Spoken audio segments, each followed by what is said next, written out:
Bonjour Bertrand Badi. Bonjour. Donc on se connaît, on a le plaisir d'officier tous les deux à Sciences Po. Et vous, en tant que professeur émérite de sciences politiques, spécialiste des relations internationales, auteur et co-auteur de 53 ouvrages, dont le dernier s'intitule « Intersocialité, le monde n'est plus géopolitique » aux éditions CNRS.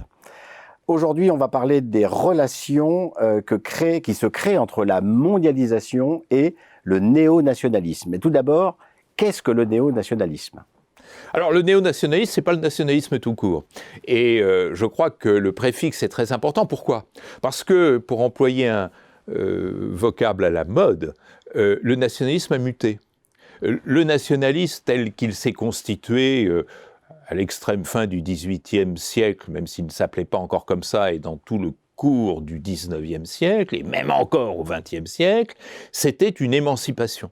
C'est-à-dire, on s'émancipait de l'absolutisme princier, ça c'est le nationalisme dans sa configuration interne, ou de la tutelle impériale, c'est notamment le mouvement des nationalités en Europe, tel qu'il s'est déroulé en Europe au XIXe siècle, ou de la puissance coloniale, et c'est le nationalisme que nous avons connu en Afrique et en Asie tout au long du XXe siècle.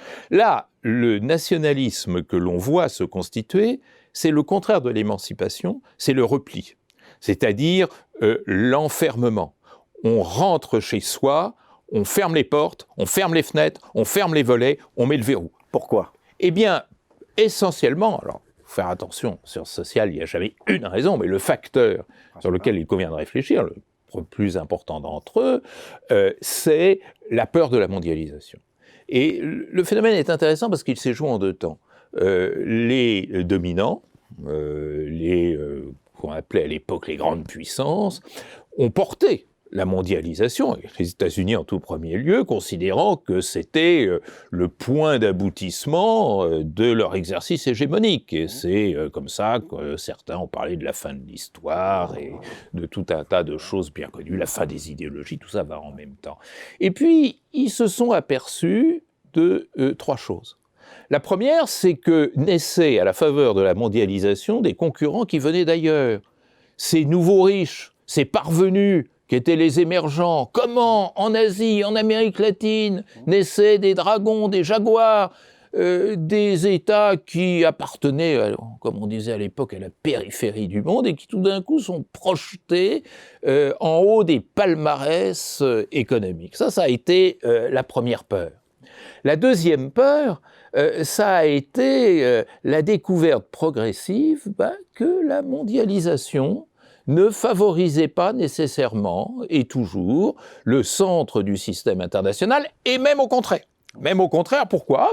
Je vous renvoie aux travaux notamment de Branko Milanovic, qui explique très bien qu'aux États-Unis, la classe moyenne a régressé économiquement du fait de la mondialisation. Et donc ça a été un deuxième effroi, c'est-à-dire la mondialisation ne profite pas à ceux qui avaient profité de la chronique mondiale depuis des siècles et des siècles. Et puis la troisième raison, c'est que la mondialisation a engendré quelque chose qui est très difficile à comprendre dans notre mentalité occidentale, qui est la mobilité. Nous, notre culture, elle est territoriale. Et là, on voit la mobilité des marchandises, des sons, des idées, mobilité des personnes, cette migration qui fait si peur, ce qui d'ailleurs est absurde, mais elle fait peur parce que nous sommes dans une culture très statique. Et du coup, la mondialisation était perçue comme une menace identitaire. Le gros mot était lâché. C'est-à-dire, nous allons perdre notre identité, les racines chrétiennes de l'Europe, ou les racines WASP, White Anglo-Saxon Protestant, de la société américaine. Et donc, il faut se protéger. Il faut se mettre des masques face à la mondialisation pour ne pas être dominé par elle. Et c'est devenu le néo-nationalisme. Donc c'est l'enfant naturel de la mondialisation, une réaction à un mouvement qui profite finalement à une partie seulement à la fois des pays et de la population de ces pays. Vous avez raison de dire enfant naturel parce que c'est un enfant illégitime. C'est un enfant illégitime parce que la mondialisation, lorsque l'on est durkheimien, elle conduit direct à la solidarité. C'est-à-dire la mondialisation bien pensée, c'est une solidarité qui finalement est utile à tous. Tandis que cette interprétation de la mondialisation, qui a été mise en scène d'ailleurs de façon assez étonnante par certains qui parlent de démondialisation, c'est le repli identitaire. Le repli identitaire dans un monde d'ultra-communication comme est notre monde actuel, évidemment, ça ne peut aboutir qu'à des contradictions sévères, des blocages, des tensions, des violences. Le néonationalisme est une source de violence. Je dirais même qu'il est belligène, d'un certain point de vue. Mais alors, est-ce qu'il y a des raisons objectives à ça? C'est-à-dire, par exemple, la crise des subprimes a montré à quel point le système mondial pouvait être fragile, et finalement, en France, on ne pouvait plus tirer à un moment donné que 300 € aux distributeurs de billets parce qu'il s'était passé quelque chose aux États-Unis pour lequel les Français ne se sentaient pas du tout responsables. Alors, vous avez tout à fait raison, si bien que peut-être on pourrait parler carrément de 4 facteurs, c'est-à-dire les insuffisances du néolibéralisme. Le néonationalisme, ça a été l'écho des carences. Ou des excès. Ou des excès du néolibéralisme, c'est-à-dire de cette idée qui voulait que la mondialisation, ce soit la liberté totale donnée au marché, alors que ce n'est pas possible, et que la mondialisation réclame cette gouvernance en même temps solidaire et source de protection.